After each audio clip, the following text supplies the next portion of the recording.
वालेकुम रहमतुल्लाहि व बरकात। अल्लाह के नाम से शुरू जो बड़ा कृपालु और अत्यंत दयावान है। मैं हूं मोहम्मद फैजल सारी और आप देख रहे हैं द पॉलिटिकल। आज दिल्ली एमसीडी इलेक्शन 2022 के परिणाम आ चुके हैं, जिसे देखकर अंधभक्तों की रातों की नींद उड़ चुकी है। यह है दिल्ली इलेक्शन का फाइनल रिजल्ट। दिल्ली एमसीडी के 250 म्युनिसिपल कॉर्पोरेशन सीटों में से आम आदमी पार्टी ने अकेले अपने दम पर 134 सीट जीतकर बहुमत से अपना मेयर बनाने की ओर अपना एक कदम बढ़ चुकी है। और जिस भारतीय जनता पार्टी को खुद पर इतना गुरूर और घमंड था, उसका गुरूर और घमंड 104 सीटों पर ही सिमट गई और कांग्रेस वोट कटवा बनकर 9 सीटों पर ही उनकी जमानत जब्त हो गई। हालांकि इस एमसीडी इलेक्शन से यह जाहिर हो गया कि गोदी मीडिया का जो ओपिनियन पोल होता है वह पूरी तरीके से फर्जी और फेक होता है। दिल्ली एमसीडी इलेक्शन 2022 के जब ओपिनियन पोल एबीपी न्यूज पर पहली बार आया था, उस ओपिनियन पोल में एबीपी न्यूज ने बताया था कि भारतीय जनता पार्टी 118 से लेकर 168 एमसीडी की सीटों को जीतकर अपने दम पर अपना मेयर बनाने वाली है। जबकि इस ओपिनियन पोल में आम आदमी पार्टी को 104 से 124 सीट देकर बहुत ही कम आंका गया था और कांग्रेस को 4 से 12 सीटें दी जा रही थी। लेकिन जब नतीजे सामने आए तो लोगों को पता चला कि ओपिनियन पोल पूरी तरह से गलत साबित हो गई। जिस भारतीय जनता पार्टी को 129 सीट गोदी मीडिया दे रही थी, उस भारतीय जनता पार्टी को महज 104 सीट ही मिली है।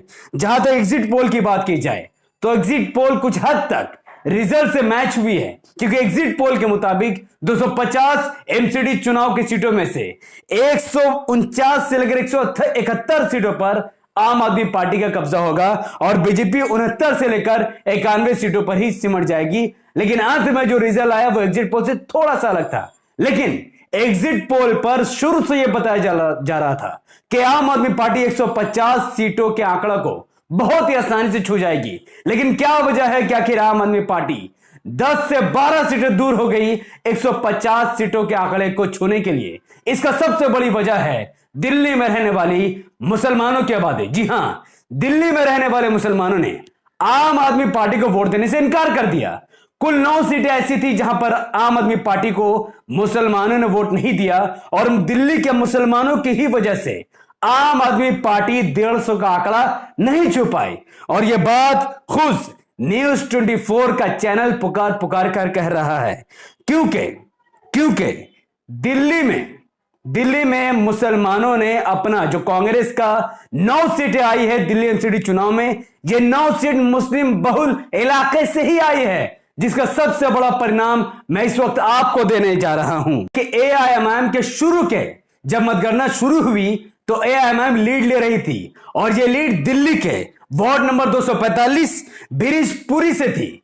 इस सीट पर एआईएमआईएम के प्रत्याशी ने 7,219 वोट ले लिए, जबकि कांग्रेस के प्रत्याशी ने 6,882 वोट लिए। तो इस सीट पर एआईएमआईएम के प्रत्याशी नंबर 1 पर था और कांग्रेस की महिला प्रत्याशी नाजिया खातून दूसरे नंबर पर थी। एआईएमआईएम और कांग्रेस के बीच सिर्फ और सिर्फ 337 वोटों का ही डिफरेंस था। यही वजह है कि सुबह में जब लोग टीवी खोल रहे थे तो एबीपी न्यूज भी यह बात बता रही थी कि दिल्ली के एमसीडी इलेक्शन 2022 में ओवैसी साहब की पार्टी एमसीडी में आगे बढ़ रही है।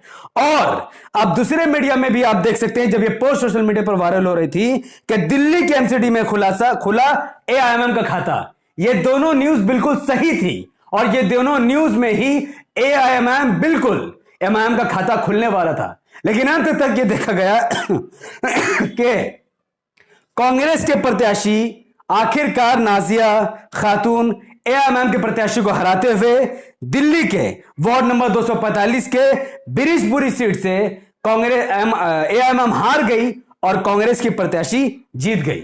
और इस मैटर में मैं आपको बताना चाहता हूं कि मैं बहुत मुबारकबाद देना चाहूंगा दिल्ली के मुसलमानों को। मुझे दिल्ली के लोगों की मैं ज्यादा बात नहीं करता।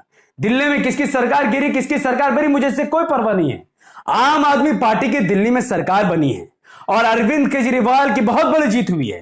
तो मैं दिल्ली के मुसलमानों को इसलिए मुबारकबाद दूंगा क्योंकि दिल्ली के मुसलमानों ने एआईएमआईएम को वोट देना सही नहीं समझा। मैं आपको एक बार याद दिलाना चाहूंगा, 2020 में जब दिल्ली में दंगा हुआ, आम आदमी पार्टी के सीएम अरविंद केजरीवाल कह रहे थे हमारे हाथ में पुलिस नहीं है, हम इस दंगे को रोक नहीं सकते। मुसलमानों को घर जल रहा है या दुकान चल रहा है, इससे हमें कोई मतलब नहीं है।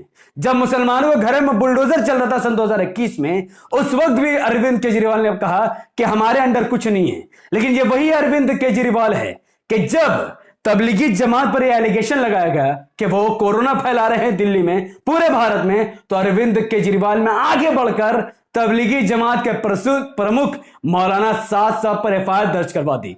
तो जब मुसलमानों पर एक्शन लेने की बात होगी तो अरविंद केजरीवाल के पास पावर होता है, लेकिन जब मुसलमानों को बचाने की बात होगी तो अरविंद केजरीवाल नतमस्तक बन जाते हैं। तो मुबारक हो ऐसे दिल्ली की जनता, मुसलमानों को जिन्होंने आम आदमी पार्टी को वोट दिया, और ऐसे नेता असदुद्दीन ओवैसी साहब को वोट नहीं दिया जिसने दिल्ली दंगा पर भी बीजेपी को घेरा, जिसने बुलडोजर पर भी बीजेपी को घेरा, और आखिरकार एआईएमआईएम का दिल्ली में खाता तक नहीं खुला। एक तस्वीर सोशल मीडिया पर वायरल हो रही, आप सब ने देखा होगा कि भारतीय जनता पार्टी, हमारे देश के प्राइम मिनिस्टर नरेंद्र मोदी के सामने अरविंद केजरीवाल हाथ जोड़कर खड़े हैं, और ठीक उनके बगल में ममता बनर्जी भी खड़ी है। और मेरी ये आस्था, मेरा मानना है कि अरविंद केजरीवाल मोदी जी को कहते होंगे कि मोदी जी गुजरात आपका, और मोदी जी अरविंद केजरीवाल को कह रहे हैं कि ठीक है दिल्ली आपका, और पीछे से ममता बनर्जी कहती है कुछ भी हो जाए बस ओवैसी नहीं आना चाहिए। ये मेरी आस्था है। क्या वजह है? क्या कि दिल्ली के एग्जिट पोल, दिल्ली के एमसीडी चुनाव के परिणाम से बिल्कुल मैच हो जाता है। दिल्ली के चुनाव यह साबित करता है कि एग्जिट पोल बिल्कुल सही है, तो कल गुजरात का अगर एग्जिट पोल सही साबित हो जाता है और गुजरात में भारतीय जनता पार्टी अगर 150 सीट ला देती है तो फिर कोई सवाल ही नहीं उठाएगा क्या एग्जिट पोल सही है, क्या ईवीएम सही है, क्या ओपिनियन पोल सही है। क्या यह बहुत बड़ा गेम है या फिर सब कुछ सही तरीके से चल रहा है, यह आपको कमेंट पर जाना है, बताना है। अब मैं आपको एक बात, जाने से पहले एक बात सुन लीजिए। रिपब्लिक मीडिया, रिपब्लिक न्यूज का आपने नाम सुना, रिपब्लिक भारत, जिसका एंकर है अर्नब गोस्वामी। यह सुबह में इतना उत्सुक हो गया था, इतना खुश हो गया था मोदी जी का चमचा, जिसने नेशनल टीवी पर यह कह दिया कि भारतीय जनता पार्टी 125 सीट जीत रही है और आम आदमी पार्टी 119 सीट जीत रही है। अब इस गधे को कौन बताया कि भारतीय जनता पार्टी 125 नहीं बल्कि 100 कुछ ही सीटों में वो सिमट गई है। खैर, अब मैं आपको 2017 से 2022 तक का एक आंकड़ा आपको बताऊंगा। 2017 के एमसीडी चुनाव में आम आदमी पार्टी के पास महज 44 काउंसिलर थे, लेकिन 2022 के इलेक्शन में आम आदमी पार्टी ने कुल 134 सीट जीतकर, यानी 90 से ज्यादा सीटें इस बार उन्होंने जीत ली। और जो बीजेपी घमंड में डूबी रहती है, अंधभक्त की पार्टी, उस पार्टी के पास 168 म्युनिसिपल कॉर्पोरेशन की सीटें थी, जबकि 2022 के इलेक्शन में उन्होंने महज सिर्फ और सिर्फ 104 ही सीटें जीती, यानी बीजेपी ने अपने 64 सीट गवा दिए। और जिस कांग्रेस के पास पहले 28 काउंसिलर की सीटें थी, वो भी मुस्लिम बहुसंख्यक, आज उस कांग्रेस के पास सिर्फ और सिर्फ 9 सीटें ही रह गई, यानी 19 सीटों का नुकसान भी कांग्रेस को हुआ है। यानी मुसलमानों की वजह से कांग्रेस को कहीं ना कहीं 9 सीटें मिल गई। अगर मुसलमान जुम्मन ना बने तो कांग्रेस को 1 सीट भी ना मिले। खैर, तो आज की वीडियो इतनी ही तक। अब मैं आपसे सिर्फ इतना ही बात करूंगा कि आपको क्या लगता है, गुजरात का इलेक्शन या फिर दिल्ली का इलेक्शन, ईवीएम, इन तमाम चीजों को लेकर आप अपनी प्रतिक्रिया जरूर दें। एमआईएम को लेकर जो भी लोग हैं उनको निराश नहीं होना चाहिए था। ओवैसी साहब कल भी लड़ते थे, आज भी लड़ते हैं, आगे भी लड़ते रहेंगे।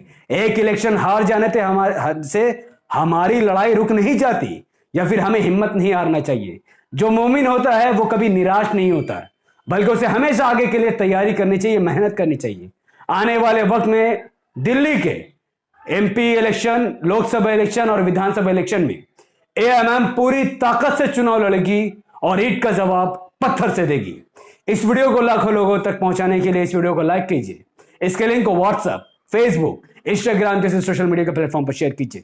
अपनी बातों को कमेंट पर रखिए कि दिल्ली इलेक्शन में आम आदमी पार्टी का जीतना और एमआईएम का हारना, क्या आपको ये ठीक लगता है? और एमआईएम के सपोर्टर होने के नाते आप दिल्ली से अगर इस वीडियो को देख रहे हैं तो आपने किस पार्टी को वोट दिया था?